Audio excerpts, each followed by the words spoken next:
Hello दोस्तों, आपका बंधु क्लासेस में स्वागत है।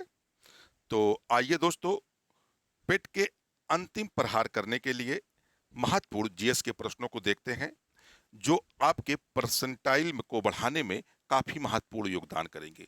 क्योंकि दोस्तों, अगर देखा जाए पेट अभी तक का जो हुआ है, उसमें जो जीएस का रोल है वह 50% का है। यानी जीएस का अकेले 50% का रोल पेट में है। तो इसलिए पेट में अगर आप अपने परसेंटाइल को बढ़ाना चाहते हैं, यानी 80 प्लस स्कोर करना चाहते हैं, तो जीएस पे अच्छी कमांड होनी चाहिए।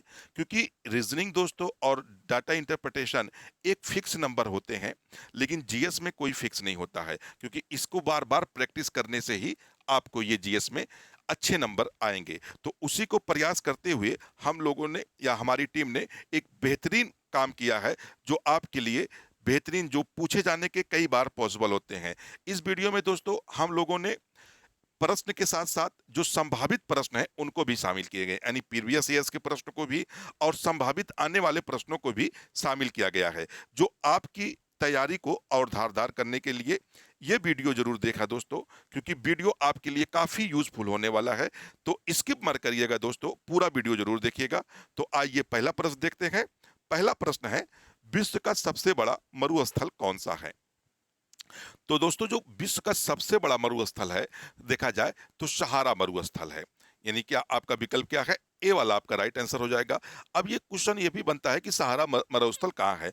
तो सहारा मरुस्थल दोस्तों ये अफ्रीका महाद्वीप में स्थित है। यानी सहारा जो मरुस्थल है, ये अफ्रीका महाद्वीप में स्थित है। और अफ्रीका महाद्वीप के या उत्तर और पूर्व पश्चिम के पार्ट पर स्थित है।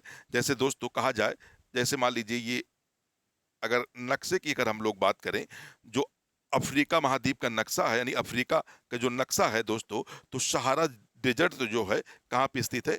यही यही के आसपास सहारा डेजर्ट स्थित है। यानी उत्तर और पश्चिम में सहारा डेजर्ट स्थित है।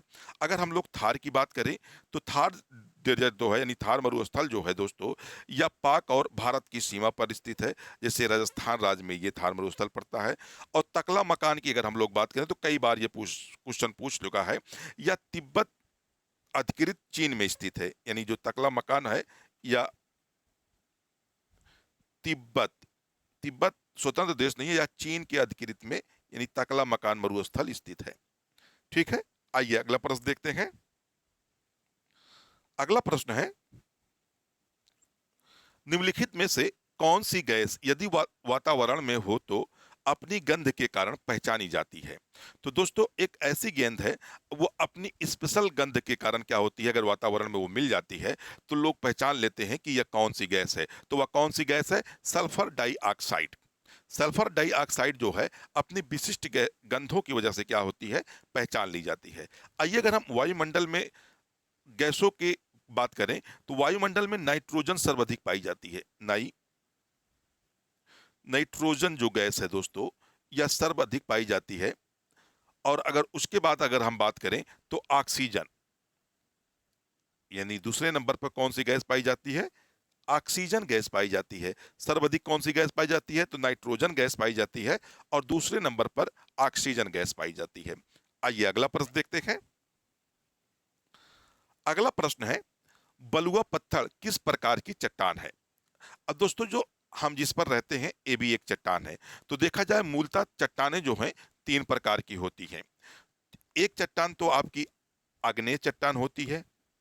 यानी आग्नेय आग्नेय चट्टान को ही हम लोग क्या कहते हैं?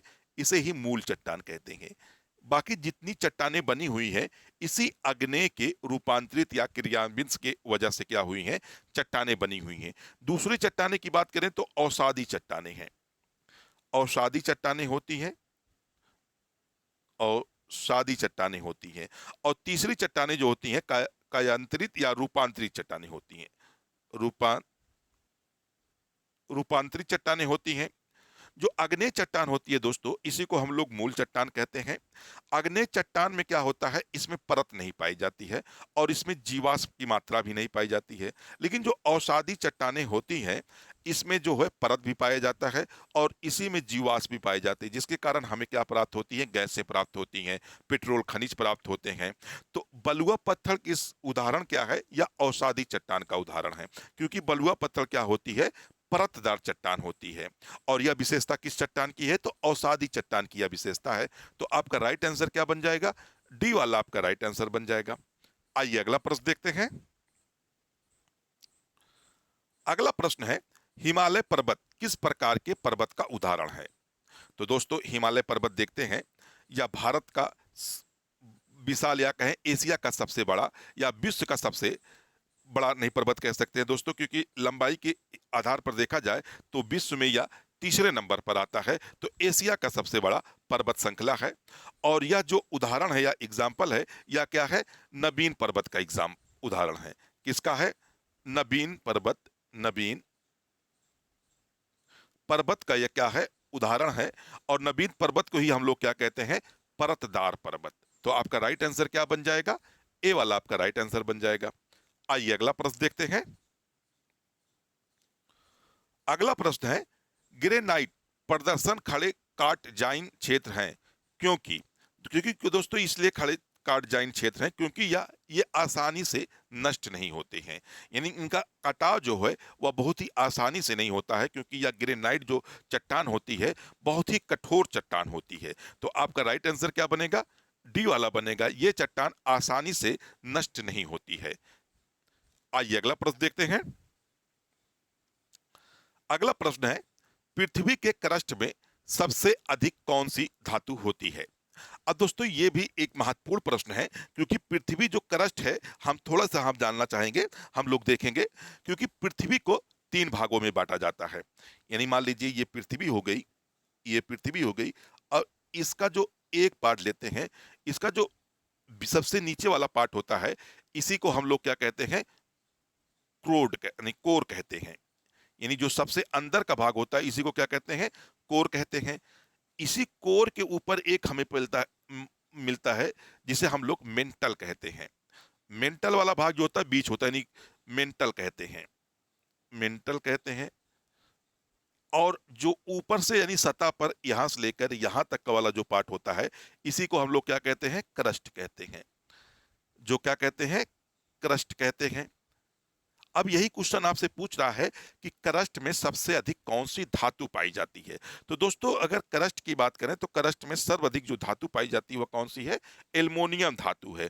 यानी क्रस्ट के जो क्रस्ट हमारा है इसमें सर्वाधिक धातु एल्युमिनियम पाई जाती है। तो कभी कभी क्वेश्चन दोस्तों ये भी पूछ लेता है, धातु न पूछकर तत्व पूछता है। यानी ये पूछ लेता है कि क्रस्ट में सर्वाधिक तत्व का, अगर तत्व की बात कर ले ये धातु है, लेकिन अगर हम लोग तत्व की बात करें यानी सर्वाधिक क्रस्ट में कौन सा तत्व पाए जाते हैं, तो ऑक्सीजन। ऑक्सीजन जो है या क्रस्ट में पाया जाने वाला सर्वाधिक महत्वपूर्ण तत्व, यानी सबसे ज्यादा पाया जाने वाला ऑक्सीजन जो है सर्वाधिक तत्व है। ठीक है, यहां तक क्लियर हुआ। अगर धातु पूछता है तो सर्वाधिक एल्युमिनियम धातु पाई जाती है। अगर तत्व पूछता है तो सर्वाधिक कौन सा तत्व पाया जाता है, ऑक्सीजन तत्व पाया जाता है। ठीक है, आइए अगला प्रश्न देखते हैं। अगला प्रश्न है, बृहत पाषाण स्मारकों की पहचान की गई है। अब दोस्तों ये बृहत पाषाण स्मारक क्या है, या दक्षिण भारत में जब उस समय प्राचीन काल में यानी मानव का क्या होता था, मृत्यु हो जाती थी और उसको जब दफनाया जाता था उसके सामने एक बड़ा सा पिलर लगा दिया जाता था। यानी उसी को क्या कहा है इतिहासकारों ने, बृहत पाषाण कहा है।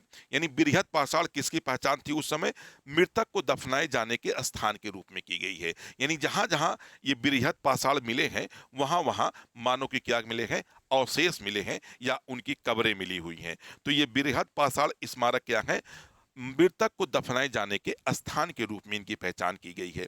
आपका राइट आंसर बन जाएगा, बी वाला आपका राइट आंसर बन जाएगा। आइए अगला प्रश्न देखते हैं।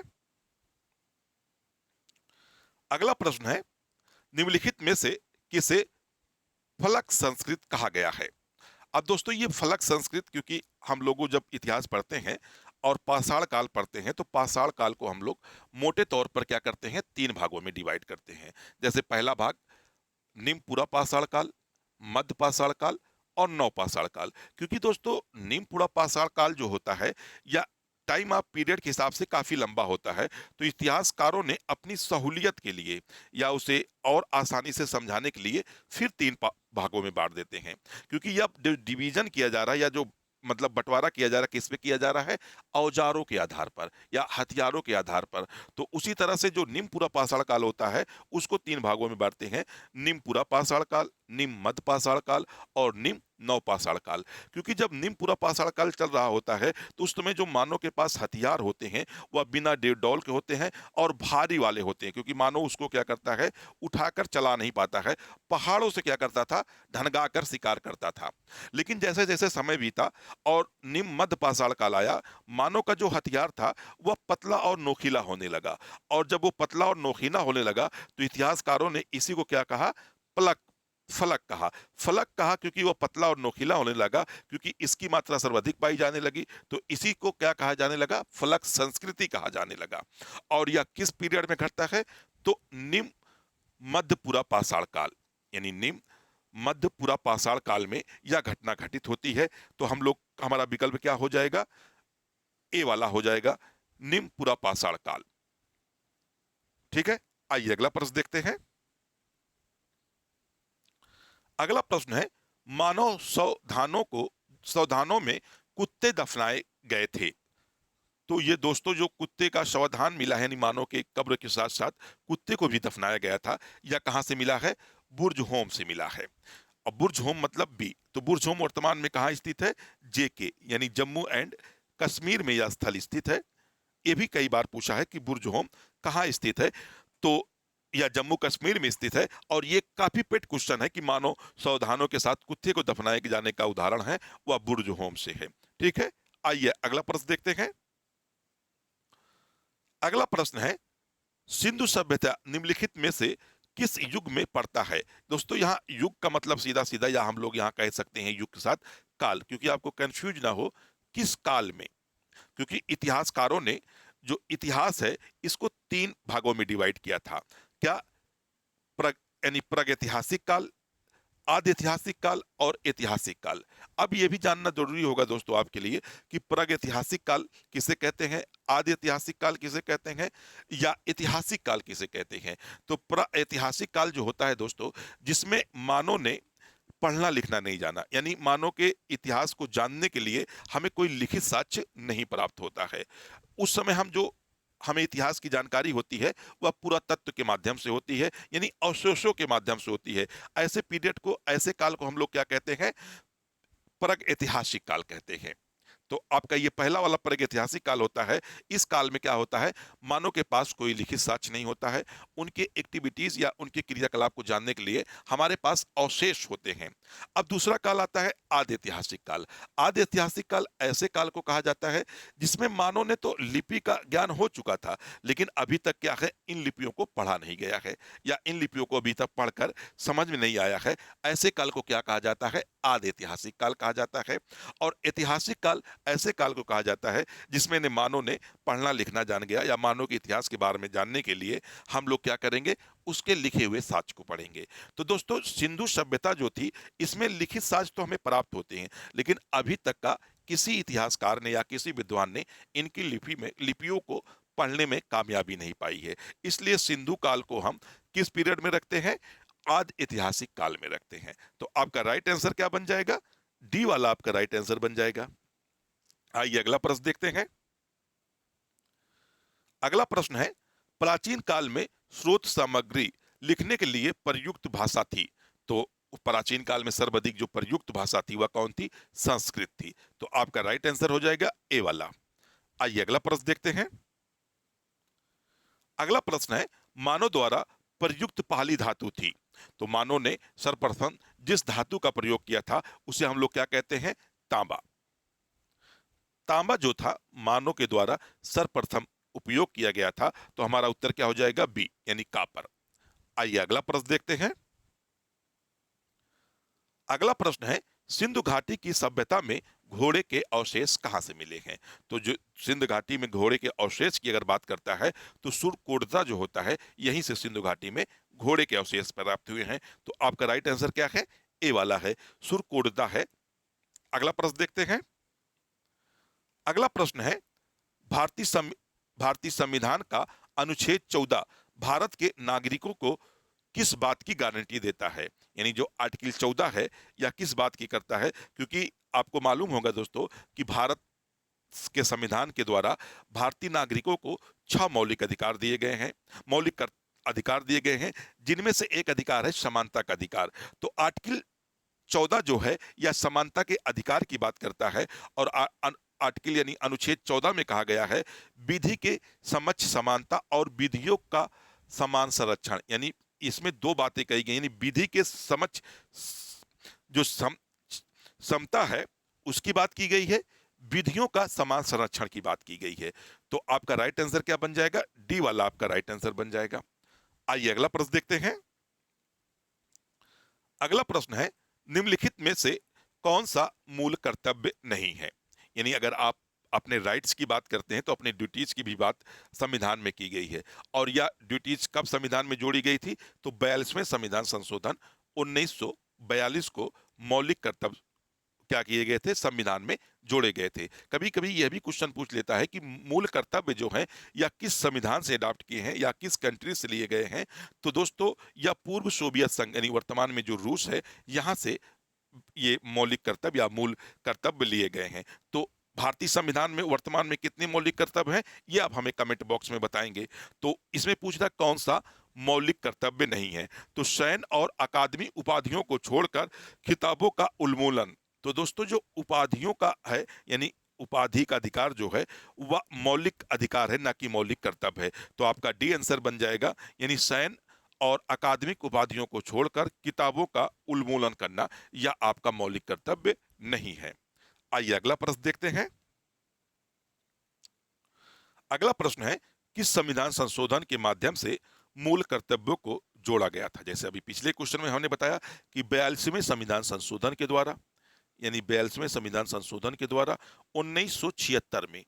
कब दोस्तों? 1976 में भारतीय संविधान में भाग 4A, यानी भाग 4A में, और अगर अनुच्छेद की बात कर लेता है, आर्टिकल की बात कर लेता है, तो 51 का में ये मौलिक कर्तव्य क्या किए गए हैं? जोड़े गए हैं। अगर आपसे भाग पूछता है तो 4A रहेगा, और आर्टिकल पूछता है तो 51 का यानी 51A रहेगा।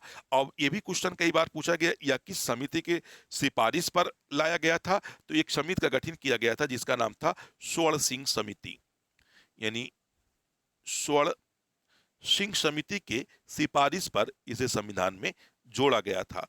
तो किस संविधान संशोधन के द्वारा जोड़ा गया था? तो बी, 42वें संविधान संशोधन के द्वारा जोड़ा गया था। ठीक है, आइए अगला प्रश्न देखते हैं। अगला प्रश्न है, निम्नलिखित में से कौन सी रिट केवल लोक प्राधिकारी के विरुद्ध जारी की जा सकती है? तो दोस्तों लोग जो प्राधिकारी होती है इनके खिलाफ जो है न्यायालय के द्वारा परमादेश, यानी परमादेश रिट क्या है? जारी की जाती है। दोस्तों जैसे पता है आपको कि आर्टिकल 32 के तहत और आर्टिकल 226 के तहत, यानी अनुच्छेद 32 के तहत 32 के तहत सुप्रीम कोर्ट क्या करता है? 5 प्रकार की रिट जारी कर सकता है। और उच्च न्यायालय की अगर हम बात करें तो अनुच्छेद 226 के तहत 226 के तहत 226 के तहत क्या करता है? हाई कोर्ट क्या है, यानी एससी जो है 32 के तहत, और एचसी जो है 226 के तहत 5 रिट जारी कर सकता है। ठीक है, आइए अगला प्रश्न देखते हैं। अगला प्रश्न है, तेजी से बढ़ने वाली मुद्रास्फीति को इस रूप में भी जाना जाता है, यानी जो काफी फास्ट मुद्रास्फीति होती है उसे अति मुद्रास्फीति के नाम से जाते हैं, यानी इसका दूसरा नाम क्या है? अति मुद्रास्फीति। आपका राइट आंसर बन जाएगा सी वाला, आपका राइट आंसर बनेगा। आइए अगला प्रश्न देखते हैं। अगला प्रश्न है, महामंदी किस समय घटित हुई थी? महामंदी दोस्तों काफी प्रभावित की थी, और यह पूरे वर्ल्ड की इकोनॉमिक्स को काफी डामाडोल कर दी थी। और जो घटित हुई थी, कब घटित हुई थी? 1929-30 में। 1929-30 में यह वैश्विक महामारी मंदी थी जो घटित हुई थी। कई बार एग्जाम में आपसे यह क्वेश्चन पूछा गया है, खासतौर पर पेट, यूपी कांस्टेबल। तो आपका राइट आंसर क्या बन जाएगा? 1929-30। तो आपका राइट आंसर बन जाएगा बी वाला, आपका राइट आंसर बन जाएगा। आइए अगला प्रश्न देखते हैं। अगला प्रश्न है, किस वर्ष 14 बैंकों का एक साथ राष्ट्रीयकृत किया गया था? तो दोस्तों, उस समय इंदिरा गांधी की सरकार थी और इंदिरा गांधी ने एक साथ 1969 में, यानी 1969 में 14 बैंकों का एक साथ क्या किया था? 14 बैंकों का राष्ट्रीयकरण कर दिया गया था। कब किया था? 1969 में। फिर इसके बाद दोस्तों एक बार और घटित होता है 1980। 1980 वर्ष नहीं, वर्ष 1980 में एक साथ 6 बैंकों का, यानी एक साथ 6 बैंकों का क्या किया जाता है? राष्ट्रीयकरण किया जाता है। तो ये भी आपको ध्यान रखना है। अगर 14 बैंक की पूछता है कि राष्ट्रीयकरण कब किया गया था, तो 1969। अगर ये पूछता है एक साथ 6 बैंकों का कब राष्ट्रीयकरण किया गया था, तो 1980 में किया गया था। आइए अगला प्रश्न देखते हैं। अगला प्रश्न है, नाबार्ड किस क्षेत्र के विकास से संबंधित है? तो नाबार्ड दोस्तों यह कृषि क्षेत्र के लिए, यानी कृषि को जो ऋण प्रदान किया जाता है या किसानों को जो ऋण सहूलियत दी जाती है, उसके मामले में नाबार्ड जो है एक सर्वोच्च संस्था है, यानी यह कृषि और ग्रामीण क्षेत्र के विकास के लिए क्या करता है? ऋण प्रोवाइड कराता है। तो आपका राइट आंसर क्या हो जाएगा? ए वाला हो जाएगा। आइए अगला प्रश्न देखते हैं। अगला प्रश्न है, इनमें से कौन सा औद्योगिक क्षेत्र के लिए वित्त संस्थान नहीं है? तो दोस्तों पूछ रहा है कि इसमें आपको ये कीवर्ड हमेशा नहीं वाला जरूर ध्यान रखिएगा, क्योंकि औद्योगिक क्षेत्र के लिए वित्त संस्थान नहीं है। तो दोस्तों अभी जैसे हम लोगों ने पिछले क्वेश्चन में देखा, नाबार्ड, नाबार्ड जो है या औद्योगिक क्षेत्र को प्रोवाइड ना कराकर या कृषि क्षेत्र को प्रोवाइड कराता है ऋण। यानी किस क्षेत्र को प्रोवाइड कराता है? या कृषि क्षेत्र को ऋण प्रोवाइड कराता है। तो इसमें पूछ रहा है कौन सा नहीं है, तो आपका राइट आंसर हो जाएगा सी, यानी नाबार्ड जो है या औद्योगिक संस्थानों को ऋण नहीं देता। बाकी यूटीआई, आईसीआईसी बैंक और एफसी बैंक ये क्या करते हैं? औद्योगिक क्षेत्र के विकास के लिए ऋण उपलब्ध कराते हैं। ठीक है, आइए अगला प्रश्न देखते हैं। अगला प्रश्न है काफी महत्वपूर्ण इंटरेस्टिंग प्रश्न है दोस्तों, ये भी कई बार सवालों क्वेश्चन पूछे गए हैं एग्जाम में। उत्तर प्रदेश के मेरठ जिले से अशोक स्तंभ, यानी खासतौर पे एक क्वेश्चन तो आपका यही हो जाता है कि जो अशोक स्तंभ है या उत्तर प्रदेश के किस जिले में स्थित है? तो मेरठ जिले में स्थित है। तो किस सुल्तान ने दिल्ली में स्थापित किया था? तो कई बार आप पढ़ते हैं कि फिरोज शाह तुगलक ने दिल्ली, मेरठ और टोपरा दिल्ली अभिलेख, यानी दिल्ली मेरठ और टोपरा दिल्ली अभिलेख को क्या किया था? दिल्ली कर लिया था। और यह कौन सा सुल्तान था? तो फिरोज शाह तुगलक था। आपका राइट आंसर हो जाएगा सी वाला। अगर हम लोग बात करें, फिरोज शाह तुगलक जो है दिल्ली सल्तनत की गद्दी पर, यह दोस्तों जो होता है 1351 से लेकर 1387 तक का, 1387 तक का क्या होता है? दिल्ली का सुल्तान होता है। कौन? फिरोज शाह तुगलक होता है। इसी ने अपने पीरियड में दिल्ली टोपरा और दिल्ली मेरठ अभिलेख को दिल्ली मंगवा लिया था। ठीक है, अगला प्रश्न देखते हैं। अगला प्रश्न है, उत्तर प्रदेश के किस जिले में वर्ष 1910 में भारत स्त्री मंडल, काफी महत्वपूर्ण संस्था है दोस्तों ये, भारत स्त्री मंडल जो है कि पहली बैठक हुई थी? यानी ये पहली बैठक 1910 में हुई थी। और यह पूछ रहा है कि किस जिले में हुई थी? तो दोस्तों उस समय हम लोग कहेंगे इलाहाबाद जिले में। अगर उस समय की बात 1910 की बात करें तो इलाहाबाद जिला, इलाहाबाद जिला। अगर वर्तमान की बात करें तो वर्तमान का नाम, इलाहाबाद का नाम क्या कर दिया गया है? प्रयागराज कर दिया है। तो हमारा आंसर क्या बन जाएगा? ए, प्रयागराज। ठीक है, आइए अगला प्रश्न देखते हैं। अगला प्रश्न है, डॉक्टर भीमराव अंबेडकर सामाजिक परिवर्तन स्थल कहाँ स्थित है? तो दोस्तों डॉक्टर भीमराव अंबेडकर सामाजिक परिवर्तन स्थल जो है या यूपी की राजधानी, यानी उत्तर प्रदेश की राजधानी, राजधानी मतलब आप समझ ही गए होंगे, राजधानी लखनऊ में स्थित है। आपका राइट आंसर क्या हो जाएगा? सी वाला आपका राइट आंसर बन जाएगा। तो दोस्तों यह वीडियो आपको कैसा लगा आप कमेंट बॉक्स में जरूर जाकर बताइएगा। वीडियो को ज्यादा से ज्यादा शेयर करिएगा, लाइक करिएगा। चैनल पर जो भी जुड़े हो वह चैनल को जरूर सब्सक्राइब कर लेंगे और बेल आइकन का बटन जरूर प्रेस करिएगा। फिर मिलते हैं अगले वीडियो में, जब तक के लिए धन्यवाद। जय हिंद दोस्तों।